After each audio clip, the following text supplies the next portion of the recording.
Live from Denver 7, this is 7 News. And still ahead on 7 News Saturday morning, some cool ways to beat the heat. Ideas for creating an oasis in your own backyard, how to get it done, when our landscaping expert joins us next. When it's hot, how about cooling off in your garden with a refreshing waterfall or maybe a decorative pond? Joining us this morning is Karla Booth from Associated Landscape Contractors of Colorado. So Karla, thanks so much for coming in. You bet. Now we're talking about water features, and you say anyone can have one. Anyone can have one. It used to be, probably about 10 years ago that not everyone could afford to have one. And within the last 10 years, a lot of things have changed and a lot of new options have come up. And one big one is a pondless waterfall. And it's really opened up the market where the budget has come down. And it makes it more affordable so that most anybody can have one now. I'm trying to picture the pondless waterfall. Yeah. What is that exactly? Okay, so a pondless waterfall is basically you can have any kind of waterfall you like, but you don't have the open body of water at the bottom. Oh. So it opens up a safety feature that if you have children, small children, you can actually put the water feature in the backyard now and not be worried about the hazard of a child drowning. Yep, and we're looking at a picture of what looks like a waterfall. Is this some of what you're talking about? Yes. Oh, it's just beautiful. Now, can you have a water feature without wasting a lot of water? Absolutely.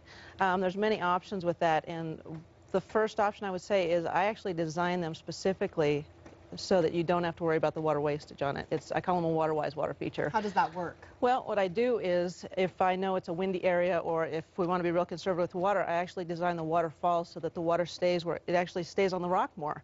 So it's not going to leave the rock, it's not going to be more dramatic where the wind's going to catch it and it's going to blow out and evaporate so much. Okay. So what other types of considerations might people want to think about if they're considering putting in a water feature? There's a few. The first being the location in the yard. We want to make sure that it's going to be in an area that's going to be close in enough that you're going to interact with it.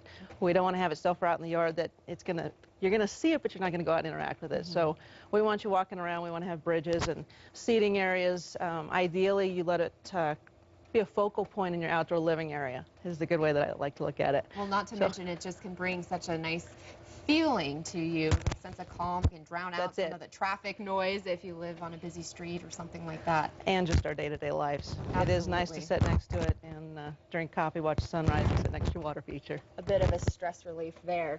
Now, what if you have pets? Because a lot of us do. Yeah. I mean, do we need to make some considerations, like if you have a dog who usually is in the backyard, should we put a water feature in the front yard instead? No, you just want to take it and design it in.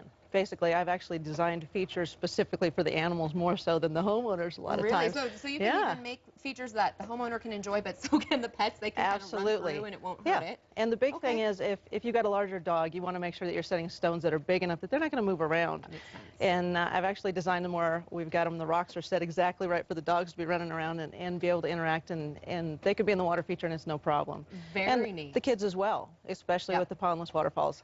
Yep, definitely. Yeah. And finally, I know we're getting close to our time limit here, but as far as maintenance go, that might be something that has people hesitating to make a water feature. What kind of maintenance are we talking about? You know what, with a pondless water feature, typically on the ones that I maintain, it's usually about 5 minutes a week on a pondless waterfall and about 15 minutes a week on a pond.